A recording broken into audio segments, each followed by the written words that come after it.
ഒക്കേത്തിരിക്കുന്ന ഉണ്ണിയെ ഒക്കത്തിരിക്കുന്ന ഉണ്ണിയായിട്ട് കണ്ടിട്ട് പോലുമല്ല, ഒക്കത്തിരുന്നിരുന്ന ഉണ്ണിയെ വിചാരിച്ചു വിളിച്ചപ്പോ ഒക്കേത്തിരിക്കുന്ന ഉണ്ണി വന്ന് രക്ഷിച്ച കഥ. അതാണ് അജാമിള മോക്ഷം എന്നുള്ള രീതിയിൽ നാമത്തിന്റെ മാഹാത്മ്യം കാണിക്കുന്ന അജാമിള മോക്ഷം. അജ്ഞാനാത് അഥവാ ജ്ഞാനാൽ എന്നാണ് പറഞ്ഞത്. അറിഞ്ഞോ അറിയാതെയോ ജപിച്ചാൽ തന്നെ മനുഷ്യന് മുക്തി കിട്ടുന്നതാണ് ഭഗവാന്റെ നാമം. അറിഞ്ഞു കഴിക്കണമെന്നൊന്നുമില്ല. സൂക്കേട് വന്നു കഴിഞ്ഞാൽ മരുന്ന് കഴിക്കുമ്പോൾ ഞാനിത് അറിഞ്ഞാണ് കഴിച്ചത്, അറിയാതെയാണ് കഴിച്ചത്, അങ്ങനെയില്ല. മരുന്നകത്ത് ചെന്നാൽ രോഗം മാറും. ഇതുപോലെ നാമമാകുന്ന ഭേഷജം നമ്മുടെ എല്ലാ തരത്തിലുള്ള രോഗങ്ങളെയും ഇല്ലാതെയാക്കുന്നു. പ്രത്യേകിച്ച് മനോരോഗങ്ങൾ അത് ഇല്ലാതെയാക്കാൻ ഈ മരതകമണിവർണ്ണന്റെ നാമം നിരന്തരം ജപിച്ചും കൊണ്ടേയിരിക്കുക. അങ്ങനെ മനസ്സ് ശുദ്ധമായി കഴിഞ്ഞാൽ നമ്മുടെ വപുസ്സും ശുദ്ധമാവും. തപസ്സിനു തുല്യമായ ഒരു ഭാവത്തിലേക്ക് നമ്മൾ എത്തിച്ചേരും. അതിനു വേണ്ടിയാണ് ഇതൊക്കെ. ഉപഗായൻ ഗൃണൻ നൃത്യൻ കർമാണ്യഭിനയൻ മമ മൽക്കഥാ ശ്രാവയൻ ശൃണ്വൻ മുഹൂർത്തം ക്ഷണികോ ഭവേൽ. ഭഗവാൻ തന്നെ പറയുക, ഉറക്കെ പാട്ട് പാടുക, ഭഗവാന്റെ പാട്ട് കേൾക്കുമ്പോൾ നൃത്തം വയ്ക്കുക. ഇതൊക്കെ തന്നെ പൂജയുടെ ഭാഗമാണ്. അപ്പൊ നമ്മൾ പൂജിക്കുന്നു എന്ന് വിചാരിക്കുമ്പോൾ നമ്മുടെ പൂജ എന്നുള്ളത് പൂക്കളെ കൊണ്ട് അർച്ചിക്കുന്നു എന്നുള്ളത് മാത്രമായിട്ടാണ് നമ്മൾ തോന്നുക. അങ്ങനെയല്ല. എല്ലാ പ്രവൃത്തികളും എല്ലാം മറക്കാൻ ഭഗവാന്റെ നാമത്തിന് വലിയ ഒരു കഴിവുണ്ട് എന്നാണ്.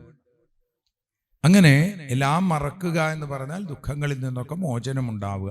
ഇപ്പൊ കുറച്ചു സമയത്തേക്കെങ്കിലും ആ കൃഷ്ണാഹരേ എന്ന ഈരടി ചൊല്ലുമ്പോൾ തന്നെ നമ്മളിൽ എന്തോ ഒരു അനുഭൂതി ഉണ്ടാവുന്നുണ്ട്. എന്താണെന്ന് പറയാനുള്ള ആ അനുഭവമോ കഴിവോ നമുക്കില്ല. എങ്കിലും എന്തോ ഒന്ന് നമ്മളെ കൂടുതലൊരു സന്തോഷത്തിലേക്ക് എത്തിക്കുന്നു. അപ്പൊ അതുകൊണ്ട് നാമസങ്കീർത്തനം ശീലമാക്കണം എന്ന് കാണിച്ചു തരുന്ന കഥ അജാമിളന്റെ കഥ. അജാമിളന്റെ കഥ പറയാൻ എന്താ കാരണം? നരകങ്ങളെ കുറിച്ച് പറഞ്ഞപ്പോഴാണ് പരീക്ഷിത്ത് ചോദിച്ചത്, ഈ നരകത്തിൽ നിന്ന് രക്ഷപ്പെടാൻ എന്തെങ്കിലും വഴിയുണ്ടോ എന്ന് ചോദിച്ചു. പാപം ചെയ്യാതിരിക്കാൻ മനുഷ്യന് സാധിക്കില്ലല്ലോ.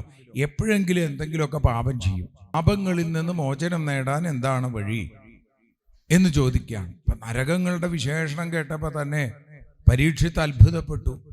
അവിടെ ശ്രീ ബ്രഹ്മർഷി പറഞ്ഞു, ഈ നരകങ്ങളെക്കുറിച്ച് 28 നരകങ്ങളെക്കുറിച്ച് പറഞ്ഞു എന്നുള്ളത് കൊണ്ട് 28 നരകങ്ങളുള്ളൂ എന്ന് വിചാരിക്കേണ്ട. മുഴുവൻ കാര്യങ്ങൾ പറയാൻ പറ്റില്ല. ചില കാര്യങ്ങൾ പറഞ്ഞിട്ട് നമ്മൾ അനുമാനം ചെയ്യണം, അതങ്ങനെ ആയിരിക്കും എന്ന്. അങ്ങനെ പറ്റുള്ളൂ. അപ്പൊ ഇതിനാണ് മനനം ചെയ്യാന്ന് പറഞ്ഞത്. അപ്പൊ ഇവിടെ ശ്രീ ബ്രഹ്മർഷി പറഞ്ഞു, ഏവം വിധ നരക യമാലയെ സന്ധി ശതശ സഹസ്രശ. ഇങ്ങനെയുള്ള ഈ നരകങ്ങൾ യമാലയത്തിൽ 100 കണക്കിന് 1000 കണക്കിനുണ്ട്. ഇതിൽ ചിലതിനെ കുറിച്ച് കേട്ടാൽ തന്നെ മനസ്സിലാവും ബാക്കിയുള്ളതൊക്കെ എത്ര ഗംഭീരമാണ് എന്ന്. 28 നരകങ്ങളെ കുറിച്ച് പ്രത്യേകമായിട്ട് പറഞ്ഞു. മറ്റുള്ളവരുടെ പരവിത്താപത്യ കളത്രാണി അപഹരതി, മറ്റുള്ളവരുടെ ധനം, അവരുടെ മക്കള്, അവരുടെ ഭാര്യമാര്, ഇതിനെയൊക്കെ അന്യന്റെ മുതൽ അപഹരിക്കുന്ന ആളുകളെ കൊണ്ടുപോയിടുന്ന നരകത്തിന് പേര് താമിശ്രം. നല്ല അടിയും ഇടിയുമാണ് ഇവിടുത്തെ ശിക്ഷ. അതിനേക്കാൾ കുറച്ചുകൂടി കടന്നതാണ് അന്ധതാമിശ്രം. നഷ്ടദൃഷ്ടി, നഷ്ടബുദ്ധി, കാഴ്ചയും ഉണ്ടാവില്ല, ബുദ്ധിയും ഉണ്ടാവില്ല. അടികൊണ്ട് വല്ലാതെ വിഷമിക്കേണ്ടി വരും. അതിന് അന്ധതാമിശ്രം എന്ന് പേര്.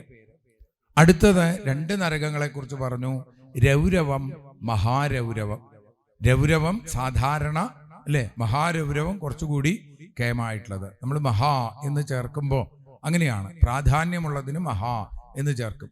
അപ്പൊ ഈ രൗരവത്തിന്റെ പ്രത്യേകത എന്താ? ഇവിടെ രുരുക്കൾ എന്നു പേരുള്ള സർപ്പങ്ങളെക്കാൾ അതിക്രൂരന്മാരായിരിക്കുന്ന ചില ജീവികളുണ്ട്. അത് നമ്മളുടെ മാംസം കട്ടിച്ച് വലിച്ചെടുക്കും എന്ന് പറയുന്നു. അതുകൊണ്ടാണ് ഈ നരകത്തിന് രൗരവം എന്ന് പേര്. ഇത് എന്തുകൊണ്ടാ ഇങ്ങനെ ഉണ്ടാവണത്? സ്വാർത്ഥരായി ജീവിക്കുന്ന ആളുകളെയാണ് ഇവിടെ കൊണ്ടുപോയിടുക. യസ്തിഹവ ഏതദഹമിതി മമേദമിതി. ഇത് എൻ്റെയാണ്, ഇത് ഞാനാണ്, ഇതെൻ്റെയാണ്. ഇങ്ങനെയുള്ള ചിന്ത. അങ്ങനെ വരുമ്പോഴാണ് സ്വന്തം കുടുംബത്തിനോടൊക്കെ വലിയ സ്നേഹമുണ്ടാവുക. മറ്റുള്ളതിനെ ഒന്നിനെയും അംഗീകരിക്കില്ല. അവനവൻ്റെ ഒക്കെ കേമം എന്ന് വിചാരിക്കും. ഇത് നമ്മൾ ഈ അഹംഭാവം സാധാരണ കുട്ടികൾക്ക് ഉണ്ടാവില്ല. പക്ഷെ നമ്മൾ ആ കുട്ടികൾ വളരുമ്പോഴേക്കും അവരിൽ ഉണ്ടാക്കി കൊടുക്കും. അതിൻ്റെ ഭാഗമായിട്ട് ഇല്ലേ, നമ്മൾ പരസ്യം തന്നെ കണ്ടിട്ടുണ്ട്. എൻ്റെ കുട, എൻ്റെ ബാഗ്, എൻ്റെ വീട്, എൻ്റെ അമ്മ, എൻ്റെ അച്ഛൻ, അങ്ങനെ പറഞ്ഞു പറഞ്ഞ് കുട്ടികൾക്ക് തോന്നും എൻ്റെയാണ് ഏറ്റവും കേമം എന്ന് തോന്നും. അപ്പം അതിനോട് ഒരു പ്രത്യേകമായ മമതയുണ്ടാവും, അഹന്തയും ഉണ്ടാവും. അപ്പം അതുകൊണ്ട് അങ്ങനെയുള്ള ആളുകളെയാണ് ഈ രൗരവം എന്നുള്ള നരകത്തിൽ സ്വകുടുംബമേവാനുദിനം പ്രപുഷ്ണാദി, മറ്റാർക്കും കൊടുക്കില്ല, അവനവന് വേണ്ടി മാത്രം ജീവിക്കുന്ന ആളുകൾ. പിന്നെ മറ്റു ചില ആളുകളുണ്ട്, ഈ പക്ഷികളെ മൃഗങ്ങളെയൊക്കെ കൊന്ന് അതിനെ എണ്ണയിലിട്ട് വറുത്ത് കഴിക്കുന്ന ആളുകൾ. പ്രാണത ഉപരന്ധയതി. അങ്ങനെയുള്ള ആളുകളൊക്കെ ഒന്ന് ശ്രദ്ധിച്ചോളൂ. അവരെ കൊണ്ടുപോയിരുന്ന സ്ഥലത്തിന്റെ പേരാണ് കുംഭീഭാഗം എന്നുള്ള നരകം. ഈ നരകത്തിന്റെ പ്രത്യേകത എന്താ? നമ്മളിവിടെ എന്ത് ചെയ്തു അതൊക്കെ നമ്മളെയും ചെയ്യും. കുംഭീഭാഗേ തപ്തതൈലേ ഉപരന്ധയതി. നല്ല ചൂടാക്കിയ വലിയ ചീനച്ചട്ടി ഉണ്ടെന്നാണ്, അതില് നമ്മളെ വറുത്തെടുക്കും. അതാണ് അവിടുത്തെ പ്രത്യേകത. അടുത്തതായിട്ട് പറഞ്ഞു പിതൃവിപ്ര ബ്രഹ്മധൃക്ക്. ബ്രാഹ്മണര്, അതേപോലെ സജ്ജനങ്ങള്, അച്ഛൻ, അമ്മ തുടങ്ങിയവരൊക്കെ ദ്രോഹിക്കുന്നവരെ കൊണ്ടുപോയിരുന്ന സ്ഥലം കാലസൂത്രം എന്നുള്ള നരകം. അപ്പൊ ആലോചിക്കുക, അവിടേക്ക് പോകണോ അതോ സുഖമായിട്ട് ഇവിടെ വേണ്ട പോലെ ജീവിക്കണോന്ന്. കാലസൂത്രം എന്നുള്ള നരകത്തിന്റെ പ്രത്യേകത എന്താ? അവിടുത്തെ പ്രത്യേകത താഴെ ചെമ്പ് തകിട് പാകിയിട്ടുണ്ട്, മുകളിൽ കത്തിജ്വലിക്കുന്ന സൂര്യൻ, താഴെയോ താഴെ അഗ്നി കത്തിച്ചിട്ടുമുണ്ട്. അപ്പൊ താഴെ തീയിന്റെ ചൂട്, മുകളിൽ നിന്ന് സൂര്യന്റെ ചൂട്. ഈ സ്ഥലത്ത് അങ്ങോട്ടും ഇങ്ങോട്ടും ഓടിക്കും. ക്ഷുത്പിപാസാഭ്യാം, അല്ലാത്ത ദാഹം, വിശപ്പ്. എത്ര കാലം ഇവിടെ കിടക്കണം? യാവന്തി പശുരോമാണി താവൽ വർഷസഹസ്രാണി. ഒരു പശുവിന്റെ ദേഹത്ത് എത്ര രോമുണ്ടോ അത്രയും 1000 വർഷം എന്ന് വെച്ചാൽ വളരെ കാലം. അല്ലാണ്ട് ഇനിയിപ്പോ പശുവിന്റെ ദേഹത്ത് എത്ര രോമുണ്ടെന്ന് എണ്ണാൻ പുറപ്പെടണ്ട, കുറേ കാലം വേണ്ടിവരും എന്ന് ചുരുക്കം. അടുത്തതായിട്ടുള്ള സ്ഥലമാണ് അസിപത്രവനം. അസി എന്ന് പറഞ്ഞാൽ എന്താ? അസി എന്ന് പറഞ്ഞാൽ വാള് പോലെ ഇലയുള്ളൊരു വനം. അവിടെ കരിമ്പനകളാണ്, അതിന്റെ ഇല ഇങ്ങനെ താഴേക്ക് തൂങ്ങിക്കിടക്കണു. അതിൻ്റെ ഇടയിൽ കൂടെ ആളുകളെ ഓടിക്കും. എപ്പോഴാണെന്നറിയോ? ഈ ആപത്ത് ഇല്ലാത്ത സമയത്ത് പാഖണ്ഡമതത്തെ, നിരീശ്വരവാദത്തെ പ്രോത്സാഹിപ്പിച്ചാൽ. ആപത്തുള്ള സമയത്ത് ചിലപ്പോൾ വേണ്ടിവരും എന്നാണ്. ഒരാൾ കഴുത്തില് ആ വാളിങ്ങനെ വെട്ടാൻ വേണ്ടി നിർത്തിയിട്ട് പറയേ ഈശ്വരനില്ല എന്ന് പറയേ, അപ്പൊ രക്ഷപ്പെടാൻ വേണ്ടി ചിലപ്പോൾ ഈശ്വരനില്ല എന്ന് പറയേണ്ടി വരും. അപ്പൊ ആപത്തില്ലാത്ത സമയത്ത് അങ്ങനെ ചെയ്താൽ ഈ വനത്തിലൂടെ അങ്ങോട്ടും ഇങ്ങോട്ടും ഓടിക്കും. ഈ വലിയ ഇലകൾ ദേഹത്തെ കുത്തി വേദനിക്കും. അടുത്തതായിട്ട് പറഞ്ഞു സൂകരമുഖം. നിരപരാധികളെ ശിക്ഷിച്ചാൽ ഉള്ള സ്ഥലം അതാണ് സൂകരമുഖം. സൂകരത്തിന്റെ, പന്നിയുടെ മുഖത്തോടു കൂടിയിട്ടുള്ള യമപുരുഷന്മാര് നമ്മളെ കരിമ്പിൻ തണ്ട് അതിൽ നിന്ന് നീരെടുക്കുന്നത് പോലെ നമ്മളെ ശിക്ഷിക്കും. അടുത്തത് പറഞ്ഞു ഈ ചെറുജീവികളൊക്കെ ഉണ്ട്, മൂട്ട, പാറ്റ, അതേപോലെ തന്നെ ഈച്ച, കൊതുക്, ഇങ്ങനെയുള്ള ചെറു ജീവികളുണ്ട്. അതിനെയൊക്കെ ദ്രോഹിച്ചാൽ, അപ്പൊ ഒരുവിധപ്പെട്ട ആളുകൾക്കൊക്കെ അവിടെ വെച്ച് നമുക്ക് കാണാം. ഈ അന്ധകൂപത്തിൽ വലിയ തിരക്കാണെന്നാണ് പറയണത്. കാരണം ഒരുവിധപ്പെട്ട ആളുകളൊക്കെ അവിടെ വരുന്നുണ്ട്. കാരണം എന്താ? കൊതുകിനെ കാണുമ്പോൾ സ്നേഹപൂർവ്വം അതിനെ ഊതിക്കളയാനോ തട്ടിക്കളയാനോ നമുക്ക് തോന്നില്ല. ഒരൊറ്റ അടി അല്ലേ, അതന്നെ വലിയ ഹോബിയായിട്ട് നടക്കുന്ന ആളുകളുണ്ട്. കൊതുകിനെ കണ്ടാൽ വലിയ സന്തോഷം. അതേപോലെ ഉറുമ്പിനെ കണ്ടു കഴിഞ്ഞാൽ ഉറുമ്പ് പൊടി ഇടുക എന്നല്ലാണ്ട് ഉറുമ്പ് അങ്ങോട്ട് പൊക്കോട്ടെ എന്ന് വിചാരിക്കാറില്ല. അപ്പൊ ഈ കൊണ്ടുപോയിരുന്ന സ്ഥലത്തിന്റെ പേരാണ് അന്ധകൂപം എന്ന് പറയുന്നു. ഇവിടെ നമ്മൾ ആരെയൊക്കെയാണോ ദ്രോഹിച്ചത് അവരൊക്കെ വിഹത നിദ്രാ നിർവൃതി അലബ്ധാവസ്ഥാന, നമുക്ക് ഉറക്കമൊന്നുമില്ലാതെ ഇവരുടെ കടി കൊണ്ട് കഴിയേണ്ടി വരും. ഇതിന് പേര് അന്ധകൂപം. പിന്നെ അടുത്തത് കൃമിഭോജനം എന്നുള്ള നരകം. കൃമി എന്താണെന്നും ഭോജനം എന്താണെന്നും അറിയാൻ കൂടുതൽ വിശദീകരിക്കേണ്ട. പഞ്ചയജ്ഞങ്ങൾ ചെയ്യാതെ, മറ്റുള്ളവർക്ക് കൊടുക്കാതെ അവനവൻ മാത്രം കഴിക്കുന്ന ആളുകൾക്ക് കൊണ്ടുപോയിടുന്ന സ്ഥലം കൃമിഭോജനം. പിന്നെ ആ ഹിരണ്യരത്നാദീനി ബ്രാഹ്മണരുടെ സ്വർണം, രത്നം. ബ്രാഹ്മണർ എന്ന് പറഞ്ഞാൽ കേവലം പൂണൂലിട്ട് നടക്കുന്ന ആളുകളല്ല, മറിച്ച് സജ്ജനങ്ങൾ, ബ്രഹ്മത്തെ അറിഞ്ഞ ആളുകൾ. അവരുടെ ഇത്തരത്തിലുള്ള വസ്തുക്കൾ അപഹരിച്ചാൽ അതിനൊരു പ്രത്യേകത ഉണ്ട്. അതുകൊണ്ട് പ്രത്യേകമായിട്ടുള്ളൊരു നരകമുണ്ട്. അവിടുത്തെ സന്തംശം എന്ന നരകമാണ്. അവിടെ വലിയ ഇരുമ്പ് ആ ഉണ്ട ചൂടാക്കിയിട്ട് അത് നമ്മുടെ ദേഹത്ത് മുട്ടിക്കും. അതാണ് അവിടുത്തെ ശിക്ഷ. പിന്നെ പരസ്ത്രീ പരപുരുഷ ബന്ധം ചെയ്യുന്ന ആളുകളെ കൊണ്ടുപോയിരുന്ന സ്ഥലം, അവിടുത്തെ ആ പ്രത്യേകത എന്താന്ന് വെച്ചാൽ സ്ത്രീയെ പുരുഷ പ്രതിമ കൊണ്ടും പുരുഷനെ സ്ത്രീ പ്രതിമ കൊണ്ടും ആലിംഗനം ചെയ്യിപ്പിക്കും. കെട്ടിപ്പിടിപ്പിക്കാൻ അവിടെ ആ യമഭടന്മാർ നിൽക്കുന്നുണ്ടാവും. കെട്ടിപ്പിടിക്കുക എന്ന് പറയും. അത് വലിയ കുഴപ്പമില്ല അല്ലെ, പ്രതിമയെ കെട്ടിപ്പിടിച്ചാൽ പോരെ. എന്ത് പ്രതിമയാണ്? തപ്തസൂർമി. അതാണ് നല്ല ചൂട്, അങ്ങനെ വെട്ടി പഴുത്തിരിക്കുന്ന തരത്തിലുള്ള പ്രതിമയെ കൊണ്ട് അവിടെ ആലിംഗനം ചെയ്യിപ്പിക്കുന്നു. അടുത്തതായിട്ട് പറഞ്ഞു, ഏതൊരു സ്ത്രീയെയും പ്രാപിക്കുന്ന അല്ലെങ്കിൽ ഏതൊരു പുരുഷനെയും സ്വീകരിക്കുന്ന സ്ത്രീകളെ വജ്രകണ്ഠകശാൽമലി എന്ന വലിയ ഒരു നരകത്തിൽ നിറയെ മുള്ളുകളുള്ള മരത്തിലേക്ക് കയറ്റുകയും ഇറക്കുകയും ചെയ്യണം. രാജാക്കന്മാര്, രാജപുരുഷന്മാര് അല്ലെങ്കിൽ അധികാരികൾ ധർമ്മമര്യാദകളെ വിട്ട് ആളുകളെ ദ്രോഹിച്ചാൽ അവരെ കൊണ്ടുപോയിരുന്ന സ്ഥലം ഈ നരകത്തിന്റെ കിടങ്ങാണ്. അതിന് പേര് വൈതരണി. ഈ കിടങ്ങിലൂടെ എന്താ ഒഴുകണത് എന്നാ പറഞ്ഞത്? അതിലൂടെ വിൺമൂത്ര പൂയ ശോണിത കേശ നഖ അസ്ഥി മേധോ മാംസവസാവാഹിന്യാം. പറയാണ്ടിരിക്കുകയാണ് നല്ലത്. എന്തൊക്കെ വൃത്തികേടുകൾ നമ്മുടെ ഉള്ളിലുണ്ടോ, ചിലതൊക്കെ പുറത്തുണ്ടോ, അതൊക്കെ ഈശ്വരനുമായി ചേർന്നിരിക്കുമ്പോൾ മാത്രമേ അതിന് ഭംഗിയുള്ളൂ അല്ലേ? തലമുടിയാണെങ്കിലും നല്ല ഭംഗിയിൽ പല നിറങ്ങളിലൊക്കെ അടിച്ച് ഭംഗിയായിട്ടുള്ള നഖമാണെങ്കിലും ഇനി ഏതു വസ്തുവാണെങ്കിലും അത് ശരീരത്തിൽ ഈശ്വരൻ നിലനിൽക്കുന്ന കാലത്തോളം മാത്രമേ അതിന് ഭംഗിയുള്ളൂ. ഇതൊക്കെ ഒരു പുഴയിലൂടെ ഈ സാധനങ്ങളൊക്കെ ഒഴുകുകയാണെങ്കിൽ ആലോചിച്ച് നോക്കൂ. ആ നരകത്തിന്റെ പേരാണ് വൈതരണി എന്ന് പറയുന്നു. പിന്നെ ദംഭയജ്ഞങ്ങൾ നടത്തുന്ന ആളുകൾ, മറ്റുള്ളവരെ കാണിക്കാൻ യജ്ഞം നടത്തുന്ന ആളുകൾ, അവര് കൊണ്ടുപോയിടുന്ന സ്ഥലം ആ വിശസനം അല്ലെങ്കിൽ വൈശസം, രേതകുല്യ, കൃമിഭോജനം, അവീചി, ഇങ്ങനെ തുടങ്ങി നിരവധി നരകങ്ങൾ. നരകങ്ങളുടെ പേര് പറയലല്ല നമ്മുടെ പ്രാധാന്യം. നമുക്ക് ഈ നരകത്ത് നിന്ന് എങ്ങനെ രക്ഷപ്പെടാം എന്ന് ആലോചിക്കലാണ്. ഈ നരകത്ത് നിന്ന് രക്ഷപ്പെടാൻ ശിശു ബ്രഹ്മർഷി പറഞ്ഞു, ചെയ്യുന്ന പാപങ്ങളുടെ ഗുരുലാഘവം അനുസരിച്ച് എന്തു വേണം? പ്രായശ്ചിത്തം ചെയ്യണം. വേദങ്ങളിൽ ഇന്ന പ്രവൃത്തി ചെയ്താൽ ഇന്ന പ്രായശ്ചിത്തം പറഞ്ഞു വെച്ചിട്ടുണ്ട്. എങ്കിൽ ആ പ്രായശ്ചിത്തം ചെയ്താൽ, പരീക്ഷിത്ത് പറഞ്ഞു പ്രായശ്ചിത്തം ചെയ്യാം, പക്ഷേ പ്രായശ്ചിത്തം ചെയ്താൽ വീണ്ടും അതേ പാപം ചെയ്യാൻ തോന്നില്ലേ? എങ്ങനെ ഇതിന്നൊരു മാറ്റമുണ്ടാവും? ഒരു ആനക്കുളി പോലെയല്ലേ ഈ അവസ്ഥ? കുഞ്ചര ശൗചം പോലെ, കുഞ്ചര സ്നാനം പോലെ. ആനയെ കുളിപ്പിച്ച് നിർത്തിയാൽ ആന ഉടനെ തന്നെ എന്ത് ചെയ്യും? മണ്ണ് വാരി തൻ്റെ ദേഹത്തേക്ക് ഇടും. അത്രയേ ഉള്ളൂ. കുളിപ്പിച്ച് വൃത്തിയാക്കി നിർത്തി കാര്യമില്ല, ഉടനെ തന്നെ മണ്ണ് വാരിയിടും. ഇതേപോലെ ഒരു പാപം ചെയ്തു, അതിൻ്റെ പ്രായശ്ചിത്തം ചെയ്തു, കൊചിൻ നിവർത്തതയാ ഭദ്രാൽ കൊചിച്ചരുതി തത്പുന, വീണ്ടും അത് തന്നെ ചെയ്യാനായിട്ട് തോന്നുന്നു. എങ്ങനെ ഈ പാപവാസനകളെ നശിപ്പിക്കാം?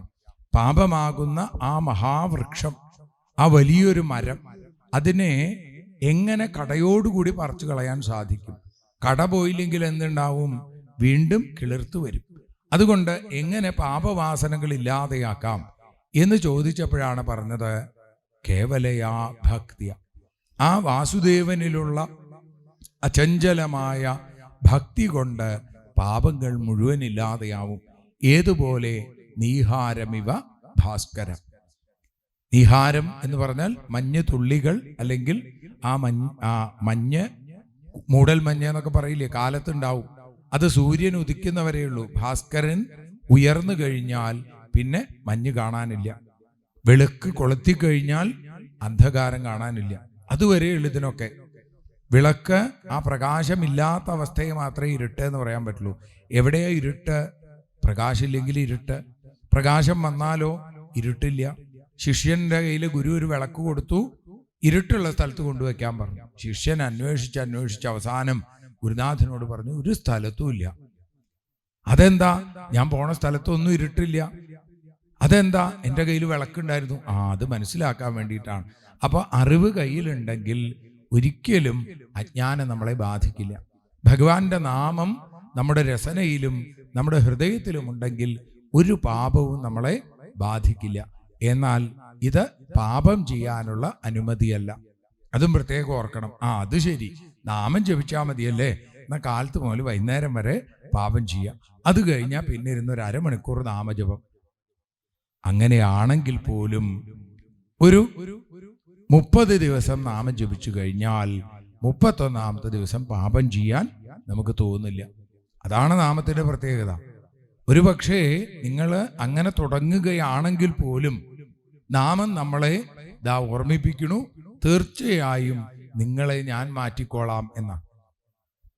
അപ്പോ മാനം വിട്ട് എന്ത് പാപം ചെയ്താലും ആ മാനം തിരിച്ചു കിട്ടാൻ എന്തുകൊണ്ട് സാധിക്കും? നാമം കൊണ്ട് സാധിക്കും. മാനം കിട്ടാൻ നാമം, അത്രയേ ഉള്ളൂ. അങ്ങോട്ടും ഇങ്ങോട്ടും മറച്ചിട്ടാൽ മതി. ഭഗവാന്റെ നാമത്തിന്റെ പ്രത്യേകത അത്ര വലുതാണ് എന്ന് പറഞ്ഞിട്ടാണ് അജാമിളന്റെ കഥ പറഞ്ഞത്. അജാമിളന്റെ കഥ നമ്മളെല്ലാവരും കേട്ടിട്ടുള്ളതാണ്. നിരവധി പാപങ്ങൾ ചെയ്ത അദ്ദേഹം വലിയൊരു പുണ്യം ചെയ്തു. തൻ്റെ മക്കൾക്കൊക്കെ ഭഗവാന്റെ പേരിട്ടു. ആ മക്കളെയൊക്കെ ആ പേരിൽ തന്നെ വിളിച്ചു. അതാണ് ഏറ്റവും വലിയ പുണ്യം. നമുക്കൊക്കെ പേരിടാൻ ചിലപ്പോൾ സാധിക്കും, വിളിക്കാറാവുമ്പോഴേക്കും ആ പൂർണ്ണമായിട്ട് വിളിക്കില്ല. നാരായണ എന്ന് വിളിച്ചാൽ മതി. നാരായണൻ എന്നാണ് പേരിട്ടേക്കണത്. പക്ഷേ നാണു എന്നേ വിളിക്കുള്ളൂ, അല്ലെങ്കിൽ നന്നു എന്നേ വിളിക്കുള്ളൂ, അല്ലെങ്കിൽ കുക്കു, ടുട്ടു, പപ്പു, പുപ്പു എന്തൊക്കെയാ വിളിക്കണത് എന്ന് പറഞ്ഞാൽ നിശ്ചല്യ. വെറുതെ എന്തൊക്കെയോ വിളിക്കുക. അർത്ഥമില്ലാന്ന് തന്നെയല്ല, അനർത്ഥമുണ്ട്. രാമൻ, കേശവൻ, കല്യാണി, ഭദ്ര, നല്ല നല്ല പേരുകളുണ്ട്. പക്ഷേ പേരിടുമ്പോൾ പുതുമയ്ക്ക് വേണ്ടി നമ്മൾ പലതും പേരായിട്ട് വിചാരിക്കും. അത് വെറും അയാളെ അറിയാനുള്ളൊരു വഴി മാത്രമാണ്, മറിച്ച് ഭഗവാന്റെ നാമമാകുന്നില്ല. അതുകൊണ്ട് ആ പുണ്യം ലഭിക്കുന്നുമില്ല. അപ്പൊ അറിയാതെയെങ്കിലും കുട്ടികളുടെ പേരൊക്കെ എത്ര തവണയോ വിളിക്കേണ്ടി വരിക അല്ലേ? കാലത്തൊക്കെ എണീക്കാൻ തന്നെ കുറേ പ്രാവശ്യം വിളിക്കേണ്ടി വരും. അപ്പൊ ഇതൊക്കെ ഭഗവാന്റെ നാമമാണെങ്കിലോ, നാരായണ നാരായണ നാരായണ, എണീക്കൂ നാരായണ, കിടക്കാറായില്ലേ നാരായണ, ഭക്ഷണം കഴിക്കാൻ വന്നോളൂ നാരായണ.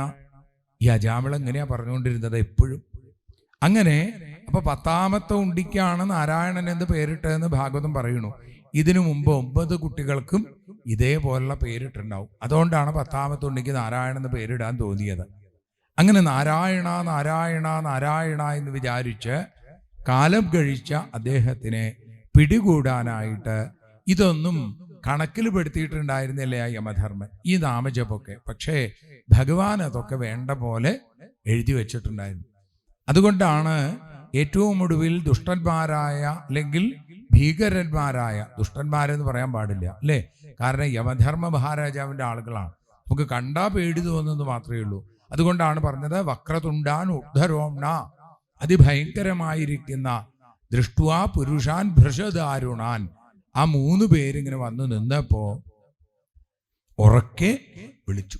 എന്താ ഉറക്കെ വിളിക്കാൻ കാരണം? അതും ഭഗവാന്റെ കാരുണ്യമാണ് എന്ന് പറയുന്നു. ദൂരേ ക്രീഡനകാസക്തം പുത്രം നാരായണാഹ്വയം. അകലെ കളിക്കുന്ന പുത്രൻ, നാരായണൻ എന്ന പുത്രനെ വിളിച്ചു. ആരാ ഈ അകലെ കളിച്ചുകൊണ്ടിരിക്കുന്ന ആള്? ലീലാവിശാരദനായിരിക്കുന്ന ഭഗവാൻ. ഭഗവാനാണ് വിളി കേട്ടത്. കുറച്ചകലെ കളിച്ചുകൊണ്ടിരുന്ന വേറൊരു കുട്ടിയുണ്ട്, അത് തൻ്റെ മകനായ നാരായണനാണ്. ആ നാരായണനെ ഉദ്ദേശിച്ചാണ് വിളിച്ചതെങ്കിലും ഗൃണൻ പുത്രോപചാരിതം, ആ ഉണ്ണി കേട്ടോ എന്നറിയില്ല. അവിടെ കേൾക്കേണ്ട ആളത് കേട്ടു. ആൾ 4 പേരെ പറഞ്ഞയച്ചു. താൻ 3 തരത്തിലുള്ള ത്രിവിധ കരണങ്ങളെ കൊണ്ട് മനസാ വാചാ കർമ്മണ ചെയ്ത പാപങ്ങളുടെ പ്രതിരൂപമായി യമധർമ്മന്റെ 3 ഭടന്മാര് വന്നപ്പോ അതിനെ മുഴുവൻ ഇല്ലാതെയാക്കുന്ന പുണ്യത്തിന്റെ ആ നാമം നാവിൽ നിന്ന് ഉണർന്നപ്പോ നാരായണ ജഗാത ചതുരക്ഷരം, ആ 4 അക്ഷരത്തിന് തുല്യമായി 4 പാർഷദന്മാര് 4 തൃക്കൈകളോടുകൂടി ഈ അജാമിളന്റെ മുമ്പിൽ വന്നു നിന്നു. അജാമിളൻ സ്വപ്നം കാണുന്നത് പോലെ ഇതൊക്കെ കാണുകയാണ്. അവിടെ വന്ന് നിൽക്കുക മാത്രമല്ല, യമധർമ്മന്റെ ആളുകളെ തടുത്തു.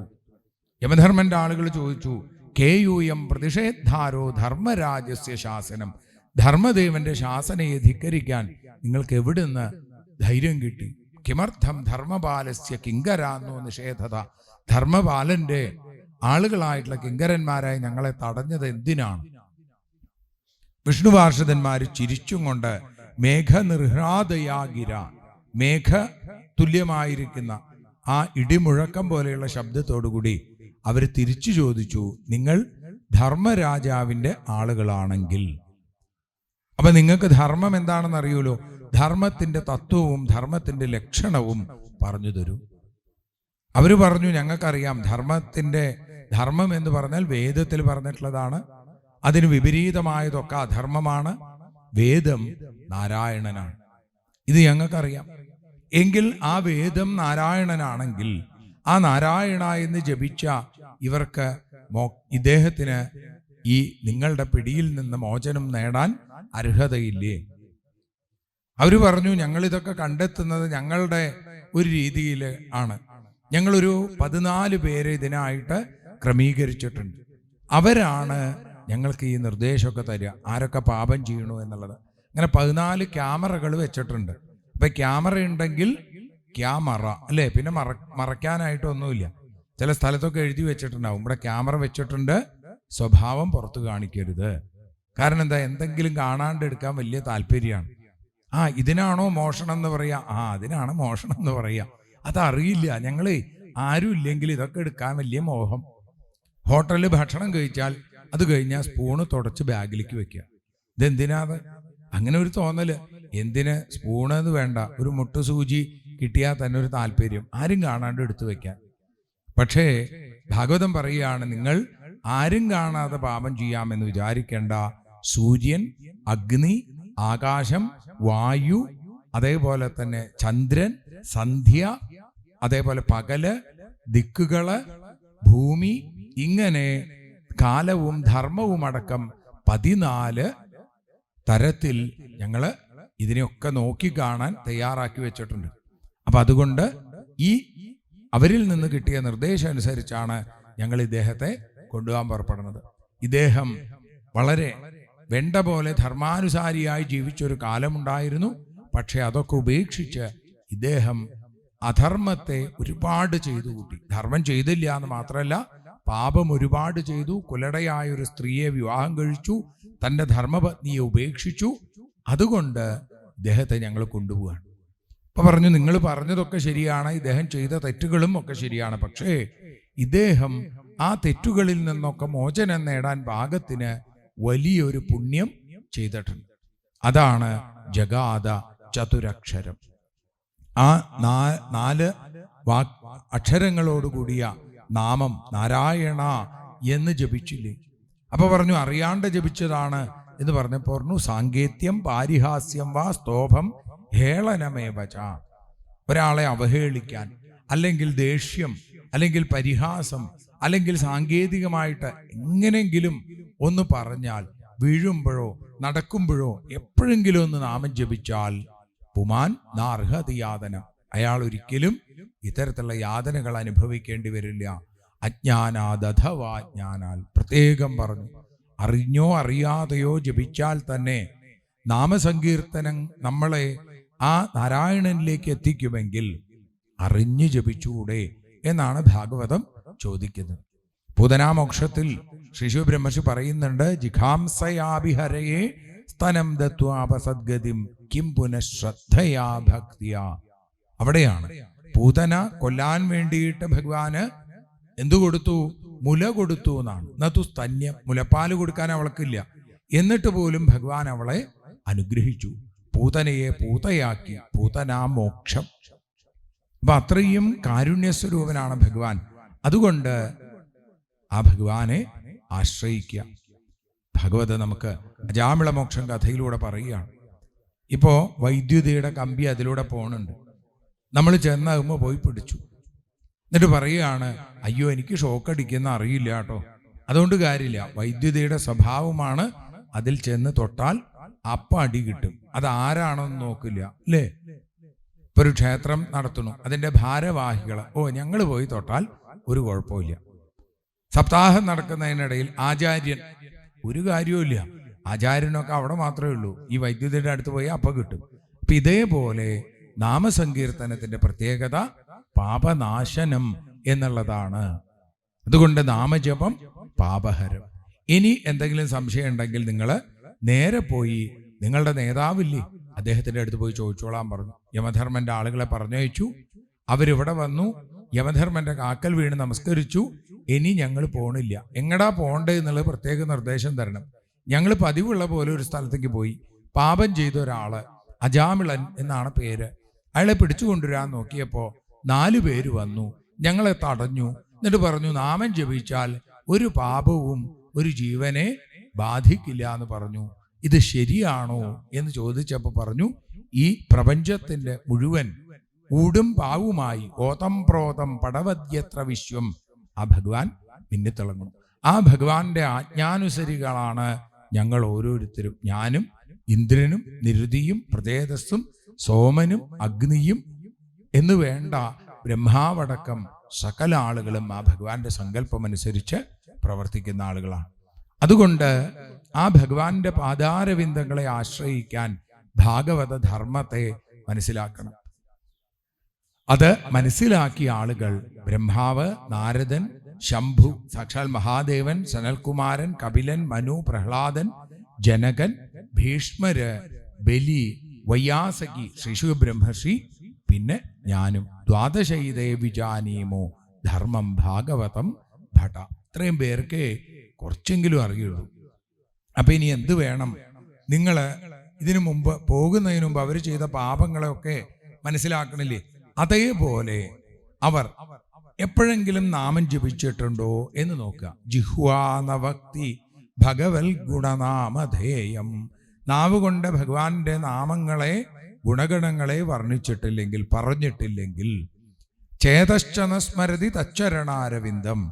മനസ്സുകൊണ്ട് എപ്പോഴെങ്കിലും ഭഗവാന്റെ ആ അംബുജ തുല്യമായിരിക്കുന്ന പാദങ്ങളെ സ്മരിച്ചിട്ടില്ലെങ്കിൽ, ഒരിക്കലെങ്കിലും ആ കൃഷ്ണപാദാരവിന്ദങ്ങൾ എന്ന് സങ്കല്പിച്ച് ആ ശിരസ് ചേർത്ത് വെച്ചിട്ടില്ലെങ്കിൽ, നമസ്കരിച്ചിട്ടില്ലെങ്കിൽ, താനാനയധ്വ, അവരെ കൊണ്ടുവരൂ എന്ന് പറയുകയാണ്. അങ്ങനെ ചെയ്യുന്ന ആളുകൾക്ക് ഒരിക്കലും നരകദുഃഖം അനുഭവിക്കേണ്ടി വരില്ല. ഇഹത്തിലും പരത്തിലും 2 തരത്തിലുള്ള നരകമുണ്ട് എന്നാണ്. ആധിവ്യാധികളായി നമ്മൾ ഇവിടെ തന്നെ പലതും അനുഭവിക്കേണ്ടി വരും. അതുകൊണ്ട് നാമം ജപിച്ചും കൊണ്ടേയിരിക്കുക. സദാസേവ്യ സദാസേവ്യ. പാപം ചെയ്ത ആളുകളൊക്കെ നാമജപത്തിലൂടെ വളർന്ന് വലിയ നിലയിലേക്ക് എത്തിയിട്ടുണ്ട് എന്ന് പറയുന്നു. ദേവന്മാര്, അസുരന്മാര്, യക്ഷന്മാര് എന്ന് വേണ്ട ഒരുപാട് പാപം ചെയ്ത ആളുകൾ പോലും ഈ നാമസങ്കീർത്തനം കൊണ്ട് ഉയരങ്ങളിലേക്ക് എത്തിയിട്ടുണ്ട്. അങ്ങനെ നാമസങ്കീർത്തനം ചെയ്തു. അത് അടുത്തതായി പ്രചേതസ്സുകളുടെ പുത്രനായ പ്രാചേതസദക്ഷൻ നാമസങ്കീർത്തനം ചെയ്തു. അഘമരിഷണം എന്ന ദിവ്യമായ തീർത്ഥത്തിൽ മുങ്ങിക്കുളിച്ച് ആ ഭഗവാനെ ഗംഭീരമായിട്ട് സ്തുതിച്ചു. തീർത്ഥം പാപഹരം പരം തപസാൽ തോഷയദ്ധരിം. ഭഗവാനെ ഗംഭീരമായിട്ട് സ്തുതിച്ചു. ഹംസഗുഹ്യം എന്ന വിശേഷമായിട്ടുള്ള മന്ത്രം കൊണ്ടാണ് പ്രാചേതസദക്ഷൻ സ്തുതിച്ചത്. താൻ മുമ്പ് ദക്ഷനായി പിറന്നപ്പോ മഹാദേവനെ ഒരുപാട് അപമാനിച്ചു. അതിന്റെ പാപം കൂടി തീരാൻ വേണ്ടിയിട്ടാണ് മോഹനമൂർത്തിയായിരിക്കുന്ന ഭഗവാനെ ആശ്രയിച്ചതും ഭഗവാൻ പ്രത്യക്ഷപ്പെട്ടതും അനുഗ്രഹം കൊടുത്തതും. ഭഗവാൻ പറഞ്ഞു, അങ്ങ് ഒരു കാര്യം ചെയ്യൂ, അങ്ങക്ക് ഞാൻ എന്താ മനസ്സുകൊണ്ട് പ്രജാസൃഷ്ടി ചെയ്യാനുള്ള അനുഗ്രഹം തരുന്നു. ഇത് ഞാൻ ബ്രഹ്മാവിന് മാത്രം കൊടുത്തിട്ടുള്ളതാണ്, ഇത് അങ്ങയ്ക്കും തരുന്നു.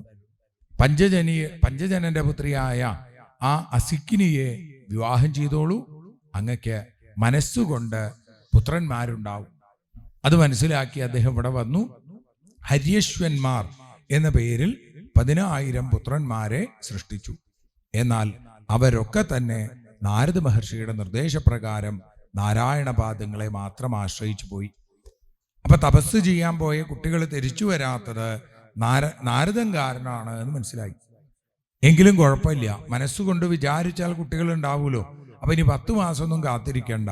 വീണ്ടും മനസ്സുകൊണ്ട് വിചാരിച്ചു, ഇത്തവണ 10,000 വേണ്ട, 1000 മതി എന്നാണ്. അങ്ങനെ 1000 പുത്രന്മാര്, ശബളാശ്വന്മാര് അവരുണ്ടായി കഴിഞ്ഞു. അവരും ഏട്ടന്മാരെ പോലെ തന്നെ നാരദ മഹർഷി പകർന്നു കൊടുത്ത വാചകൂടം എന്ന മഹത്തായ മന്ത്രത്തെ പഠിച്ച് അവരും ഭഗവാന്റെ ലോകത്തിലേക്ക് എത്തിച്ചേർന്നു. ഇത് കേട്ടപ്പോ പ്രാചേതസ ദക്ഷൻ ഒട്ടും ഇഷ്ടമായില്ല. വാചകൂടം എന്ന ഇടാകൂടത്തിലൂടെ എൻ്റെ മക്കളെ മുഴുവൻ ഇത്തരത്തിൽ സന്യസിപ്പിച്ചു. ഇയാള് ഈ വേഷം കെട്ടി നടക്കുന്ന, സജ്ജനമാണെന്ന് വേഷം കെട്ടി നടക്കുന്ന ദുഷ്ടനാണ്. അതുകൊണ്ട് ഇനി ഒരു സ്ഥലത്തും സ്ഥിരമായിരിക്കാതെ പോട്ടെ എന്നും പറഞ്ഞ് ശപിച്ചു ദക്ഷൻ. നാരദ മഹർഷി സന്തോഷപൂർവം അതിനെ സ്വീകരിച്ചു. പ്രതിജഗ്രാഹ തദ്ബാഠം നാരദ സാധു സമ്മത ഏതാവാൻ സാധുവാദോഹി തിദിക്ഷേതേശ്വര സ്വയം. ഇത് സജ്ജനങ്ങളുടെ സ്വഭാവമാണ്. അവർക്ക് തിദിക്ഷ ഉണ്ടാവുന്ന. എന്താ തിദിക്ഷ എന്ന് പറഞ്ഞാൽ? തിരിച്ചു പ്രതിക്രിയ ചെയ്യാൻ സാധിക്കുമെങ്കിലും ചെയ്യാതിരിക്കുക. ഇതിനാണ് തിദിക്ഷ എന്ന് പറയാം. നാരദൻ വിചാരിച്ചത് നന്നായി, ഇപ്പൊ ഇങ്ങനെ പറഞ്ഞുകൊണ്ട് എനിക്ക് ഒരു സ്ഥലത്ത് ഇരിക്കാൻ പറ്റില്ല. അപ്പൊ ഞാൻ ലോകം മുഴുവൻ ചുറ്റി സഞ്ചരിക്കും. അങ്ങനെ ലോകത്തിൽ മുഴുവൻ ഭഗവാന്റെ നാമം ജപിക്കും. അങ്ങനെ നാമത്തിന്റെ മറ്റൊരു മഹിമ കൂടി ഈ ശാപത്തിലൂടെ ഭാഗവതം കാണിച്ചു തരുന്നു. പിന്നീട് അദ്ദേഹം ആ 60 പെൺകുട്ടികളെ ഷഷ്ടിം സഞ്ജനയാമാസ ദുഹിതൃ പിതൃവത്സല. അച്ഛന് വളരെ സാരമായിട്ടുള്ള 60 പെൺകുട്ടികളെ സൃഷ്ടിച്ചു. ഇവരെ 27 പേരെ കൊടുത്തത് ആർക്കാണ്? സാക്ഷാൽ ചന്ദ്രനാണ് വിവാഹം ചെയ്തു കൊടുത്തത്. അതാണ് താരങ്ങളായി മാറിയത്, അല്ലേ? 27 നക്ഷത്രങ്ങൾ. അങ്ങനെ ആ 60 പേരുടെയും വിവാഹം കഴിഞ്ഞു. കശ്യപന് വിവാഹം ചെയ്തു കൊടുത്തു. അങ്ങനെ എല്ലാവർക്കും വിവാഹം ചെയ്തു കൊടുത്തു. 60 പേരുടെയും വിവാഹം കഴിഞ്ഞു. അവർക്കുണ്ടായ കുട്ടികൾ അവരെന്തായി? പരസ്പരം കണ്ടാൽ പോരടിക്കുന്നവരായി മാറി. അതിഥിയുടെ മക്കള് ആദിത്യന്മാര്, ദിതിയുടെ മക്കള് ദൈത്യന്മാര്, ധനുവിന്റെ മക്കള് ദാനവന്മാര്. ഇങ്ങനെ ഈ ദേവന്മാരും അസുരന്മാരും ദാനവന്മാരും ഒക്കെ ഉണ്ടായി. അവരൊക്കെ തല്ലുകൂടുന്നവരായി മാറി. അങ്ങനെ ആ കഥ പറഞ്ഞപ്പോ പറഞ്ഞു, ഇതിൽ തന്നെ ത്വഷ്ടാവ് എന്ന ആ ദേവന്റെ പത്നി രചന എന്ന അസുര സ്ത്രീയാണ്. അവർക്കുണ്ടായ മകനാണ് വിശ്വരൂപൻ. അദ്ദേഹത്തിന് ത്രിശിരസ് എന്നൊരു പേര് കൂടിയുണ്ട്. 3 തലയുണ്ട് അത്രേ അദ്ദേഹത്തിന്. ദേവന്മാരെ പോലെ, അസുരന്മാരെ പോലെ, മനുഷ്യരെ പോലെ. ദേവന്മാരെ പോലെ അമൃത് കഴിക്കാൻ, അസുരന്മാരെ പോലെ മദ്യം കഴിക്കാൻ, മനുഷ്യരെ പോലെ ഭക്ഷണം കഴിക്കാൻ. അങ്ങനെയാണെങ്കിൽ നന്നായിരുന്നു, അല്ലേ? ഇത് ഒരേ തലയിൽ കൂടെ തന്നെ 3ഉം പോകുമ്പോഴാണ് ഇടയ്ക്കിടയ്ക്ക് പ്രശ്നങ്ങൾ ഉണ്ടാവുന്നത്. ചിലപ്പോൾ തോന്നും ദേവനാണെന്ന്. മണ്ഡലകാലമൊക്കെ വന്നു കഴിഞ്ഞാൽ കുറേ ദേവന്മാർ പ്രത്യക്ഷപ്പെടും. കാലത്തെണീക്കണു, കുളിക്കണു, തൊഴണു, നാമം ജപിക്കണു. എന്തൊരു ഭക്തി! 41 ദിവസം അങ്ങോട്ട് കഴിയേ വേണ്ടു. അപ്പോഴേക്കും അടുത്ത സ്വഭാവം വരും. ഇടയ്ക്ക് എന്താവും? അസുരനാവും. അപ്പൊ മദ്യം സേവിക്കും. അത് കഴിഞ്ഞാൽ ഇടയ്ക്ക് മനുഷ്യനായിട്ടും കാണാൻ സാധിക്കും. വിശ്വരൂപൻ അങ്ങനെയല്ല, 3 തലകൾ അദ്ദേഹത്തിനുണ്ട് എന്നാണ്. ഏതായാലും ഈ വിശ്വരൂപനെ ദേവേന്ദ്രൻ തൻ്റെ ഗുരുനാഥനായിട്ട് സ്വീകരിച്ചു. അപ്പോ പരീക്ഷിത്ത് ചോദിച്ചു, ഇതെന്താ ഇങ്ങനെ? സാധാരണ ദേവന്മാരുടെ ഗുരു ബൃഹസ്പതി വ്യാഴാചാര്യനാണല്ലോ എന്ന് പറഞ്ഞപ്പോൾ പറഞ്ഞു, വ്യാഴാചാര്യനെ അപമാനിച്ചു. ബഹുമാനിച്ചില്ല എന്ന് മാത്രമല്ല, അപമാനിച്ചു, അവഗണിച്ചു. തൻ്റെ സഭയിലേക്ക് വന്നപ്പോൾ ഉർവശി തുടങ്ങിയ ദേവസുന്ദരികളുടെ നൃത്തം കണ്ടുകൊണ്ടിരുന്ന ദേവേന്ദ്രൻ ഗുരുനാഥനെ കണക്കാക്കിയില്ല. ഗുരുനാഥൻ കുറച്ചു നേരം അവിടെ നിന്നു, ആരും ശ്രദ്ധിക്കണില്ല. എങ്കിലും ഇവിടുന്ന് പോവുക എന്ന് വിചാരിച്ച് അവിടുന്ന് അപ്രത്യക്ഷനായി. ദേവേന്ദ്രന് നൃത്തം കഴിഞ്ഞപ്പോഴാണ് ബോധോദയം ഉണ്ടായത്. തൻ്റെ ദർപ്പം കൊണ്ട് തൻ്റെ ഗുരുനാഥൻ ഇല്ലാതെയായിരിക്കുന്നു. അന്വേഷിച്ചു പോയി, എവിടെ പോയിട്ടും കണ്ടെത്താൻ സാധിച്ചില്ല. ഇതിനിടയിൽ അസുരന്മാർക്ക് മനസ്സിലായി, കുരുത്തക്കേട് കാണിച്ചു, ഗുരുത്വമില്ലാതെയാണ് നിൽക്കണത്, കുരുത്തമില്ലാതെ നിൽക്കുന്നവരെ തോൽപ്പിക്കാൻ എളുപ്പമാണ്, പോവുക എന്നും പറഞ്ഞ് അവരിതാ സർവ സൈന്യങ്ങളോടുകൂടി വന്ന് ദേവേന്ദ്രനെ തോൽപ്പിച്ചു ഓടിച്ചു. ദേവേന്ദ്രൻ സത്യലോകത്ത് ചെന്നു. ബ്രഹ്മാവിന്റെ കാക്കൽ വീണു. എന്താ വഴി എന്ന് ചോദിച്ചു. എൻ്റെ ദേവേന്ദ്ര, ഇങ്ങനത്തെ വിഡ്ഢിത്ത ആരെങ്കിലും ചെയ്യോ? ഇനി ഒരൊറ്റ വഴിയേ ഉള്ളൂ, ഒരു പുതിയ ഗുരുനാഥനെ കണ്ടെത്തുക.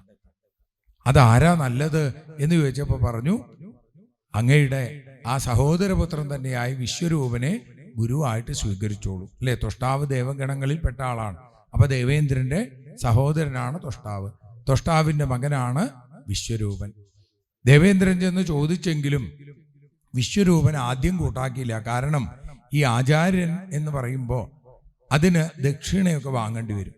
അത് ഒരു യഥാർത്ഥമായിട്ടുള്ള യാത്രയിൽ അതത്ര നല്ല പ്രവൃത്തിയായിട്ട് വിശ്വരൂപം കണക്കാക്കിയിട്ടില്ല. വിശ്വരൂപം പറഞ്ഞു, എനിക്ക് അതിന് താല്പര്യമില്ല, ദേവൻ ലോകത്ത് എന്ന് ആചാര്യനായിട്ടിരിക്കാനോ ദേവസുഖങ്ങൾ അനുഭവിക്കാനോ ആ സ്വർഗസുഖങ്ങൾ അനുഭവിക്കാനൊന്നും എനിക്ക് താല്പര്യമില്ല.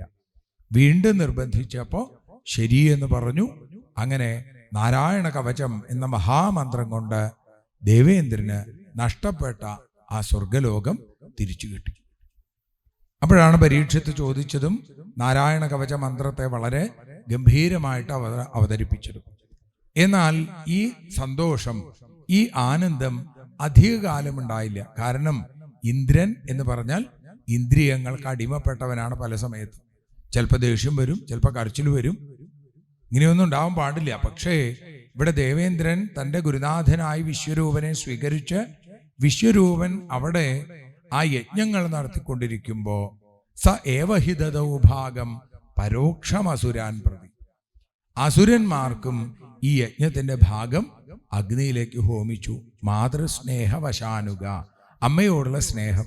അമ്മ രചന എന്ന സ്ത്രീ അത് ആരാണ്? അസുര സ്ത്രീയാണ്. അപ്പൊ അസുരന്മാർക്ക് അല്ലെ അമ്മാവന്മാർക്കും അമ്മ വീട്ടിലെ ആളുകൾക്കൊക്കെ കുറച്ച് സന്തോഷം ഉണ്ടായിക്കോട്ടെ, ഈ ദേവന്മാർക്ക് മാത്രം പോരാ. അങ്ങനെ ചിന്തിച്ചതിൽ വലിയ തെറ്റൊന്നുമില്ല. പക്ഷേ ആ ചിന്തിച്ച് ഇത് സമർപ്പിക്കലും അടുത്ത് നിന്ന ദേവേന്ദ്രന് ദേഷ്യം വരലും കഴിഞ്ഞു.